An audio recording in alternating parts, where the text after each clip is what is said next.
ही बातमी ऐकताना डोळ्यातलं पाणी थांबत नाहीये, कारण ही तसंच आहे।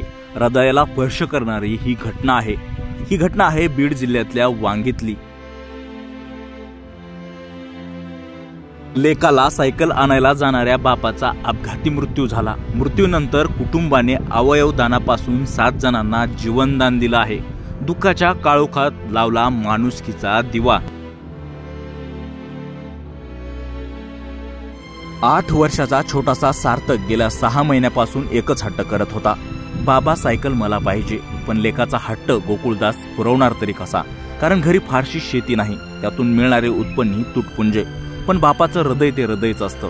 गोकुळदास बाबूराव कुटुळे, राहणार वांगी, तालुका जिल्हा बीड यांनी लेकासाठी सायकल घ्यायचे ठरवले। मुलाच्या हसऱ्या चेहऱ्यासाठी त्यांनी बीडवरून सायकल विकत घेतली आणि ती सायकल दुचाकीवर बांधून घरी निघाले। पण नियतीने वेगळाच खेळ दाखवला। घरी गाठायला फक्त 4 किलोमीटर शिल्लक असताना एका भरधाव बुलेटने त्यांना जोरदार धडक दिली। ती सायकल आणि गोकुळदास या दोघांचे आयुष्य एका क्षणात उलटून गेले। गंभीर जखमी अवस्थेत त्यांना बीडमधून छत्रपती संभाजीनगरच्या गॅलेक्सी हॉस्पिटलमध्ये हलवण्यात आले, पण डॉक्टरांनी सांगितले ब्रेन डेड। त्या शब्दांनी पत्नी कोमल आणि वडील बाबूराव यांच्या डोळ्यापुढे अंधार पसरला। पण दुःखाच्या त्या काळोखात त्यांनी माणुसकीचा दिवा लावला, तो म्हणजे अवयवदानाचा। आपला मुलगा तर गेला, पण त्याचे हृदय, यकृत, फुफ्फुसे, मूत्रपिंड इतरांच्या शरीरात जिवंत राहू शकतात। या विचारांनी त्यांना जिवंत ठेव हीच त्यांना खरी श्रद्धांजली ठरेल या हेतूने गोकुळदास यांचे अवयवदान केले।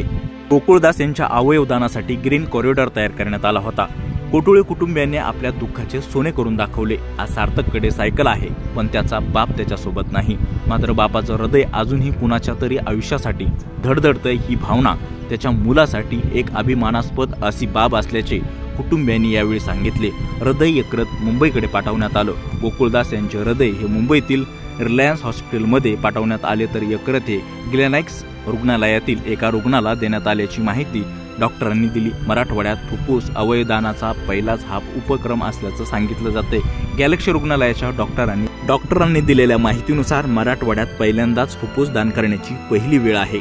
फुफ्फुस हे गुजरातमधील अहमदाबाद येथील किडिया हॉस्पिटलमध्ये पाठवण्यात आले आहे। एवढ्या मोठ्या दुःखामधून सावरून कुटुळे कुटुंबियांनी मरावे परी कीर्ती रूपी उरावे या म्हणीचा अर्थ जगासमोर मांडला आहे।